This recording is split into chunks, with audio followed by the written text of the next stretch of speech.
అందరికీ నమస్కారం. నా పేరు ఉషా. మా వారి పేరు బీబీ సింగ్. మాది వరంగల్ డిస్ట్రిక్ట్.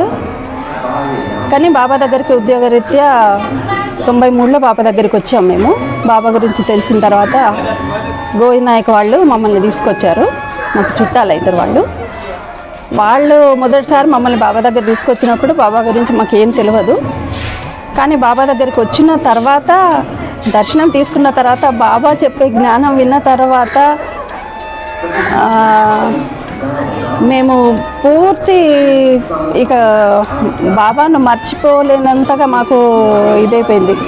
జ్ఞానం అంటే ఏంటిదో కూడా తెలియని మమ్మల్ని, ఆత్మ జ్ఞానం గురించి పూర్తిగా మమ్మల్ని ఆ సముద్రంలో ముంచేసిండ్రు బాబా. ఇక అప్పటి నుండి బాబా దగ్గరికి రావడము, ప్రతి సెలవులలో బాబా దగ్గరికి రావడం జరిగింది. అప్పటి నుండి మేము బాబా చెప్పే వచనాలను విని నాకు రాయాలనిపించేది, కానీ ఎలా రాయాలో అర్థం కాకపోయేది. ఒకసారి నేను బాబాని అడిగిన, బాబా మీరు చెప్పేవి అన్నీ గుర్తుండట్లేదు నాకు, ఇవన్నీ గుర్తుండి నేను రాసుకోవాలంటే ఏం చేయాలంటే, బాబా ఏమన్నారంటే నువ్వు అక్కడి నుండి ఆదేశం వస్తే నువ్వు రాయగలుగుతావు బాయ్ అని చెప్పింది అన్నట్టు. తర్వాత 2002లో బాబా నాకు ఒక చిన్న స్టోరీ లాగా చెప్పేసి, ఇక ఇప్పటి నుండి నువ్వు ఈ స్టోరీ రాసి నువ్వు రాయడం మొదలుపెట్టు అన్నారు బాబా. 2002 నుండి నేను రాయడం మొదలుపెట్టాను. బాబా చెప్పే ప్రతి వాక్యాన్ని కూడా నేను మరాఠీలో చెప్తుంటే తెలుగులో రాసా. ఇది ఎట్లా రాసిందో నాకు కూడా తెలియదు.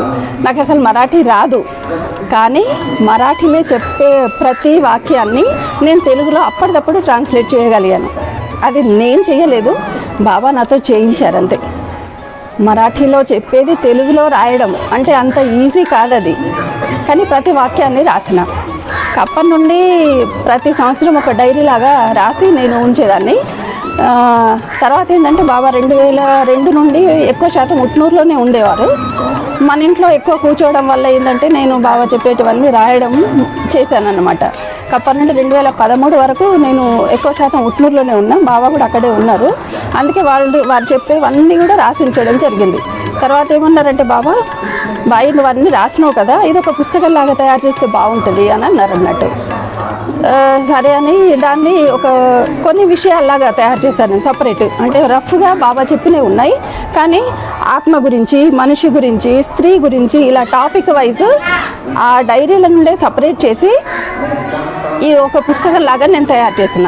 అయితే ఇది ఎందుకు అనంటే, బాబా 2018 డిసెంబర్ 8వ తారీఖు మేము బాబా దర్శనానికి వచ్చినాము. బాబా అప్పటి సమాధికి ఒక 15 రోజుల ముందు బాబా ఏమన్నారంటే, బాయ్ నువ్వు రాసినవి అన్నీ కూడా ఒక పుస్తకం లాగా తయారు చేసి దానికి విశ్వ కళ్యాణం అని పేరు పెట్టమన్నారు. అందుకే ఈ పుస్తకం పేరు కూడా విశ్వ కళ్యాణం అని పెట్టినమన్నట్టు. తర్వాత దీంట్లో విషయాలు ఏంటంటే, బాబా చెప్పినవి ఒక మనిషి ఏ రకంగా ఉండాలి, ఏం చేయాలి, ఏం చేస్తే మనం వచ్చిన స్థలానికి మళ్ళీ వెళ్ళగలుగుతాము, దీని గురించి బాబా పూర్తిగా దీంట్లో వివరించిండ్రు. ప్లస్ ఆత్మజ్ఞానం అంటే ఏంటిది, నేను ఎవరిని, నేను ఎక్కడి నుండి వచ్చినా, నేనేం చేయాలి, మళ్ళీ నేను ఎక్కడికి వెళ్ళాలి, ఇది మనం తెలుసుకోవాలి. ఇది తెలుసుకోవాలంటే మనకు అంత ఈజీ కాదు. మహాత్ముల ఆశీర్వాదము ప్లస్ మన ధ్యాన సాధన, ఈ రెండు ఉంటే కనుక మనము మన గమ్యం ఏంటిదో తెలుస్తుంది, మనం ఏం చేయాలో మనకు తెలుస్తుంది. ఇక ఈ పుస్తకంలో ఉన్నదంటే బాబా చెప్పినవన్నీ విషయాలు అన్ని దీంట్లో ఉన్నాయి. మనం పుట్టుక, మళ్ళీ మనం ఎక్కడికి వెళ్తున్నాము, ఇది అంటే అండం నుండి మోక్షం దాకా ఈ పుస్తకంలో పూర్తి వివరంగా రాసిన్నది.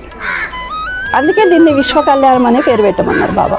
ఇది కనుక మీరు చదివితే మీకు పూర్తిగా అర్థమవుతుంది బాబా చెప్పింది ఏంటిదనేది.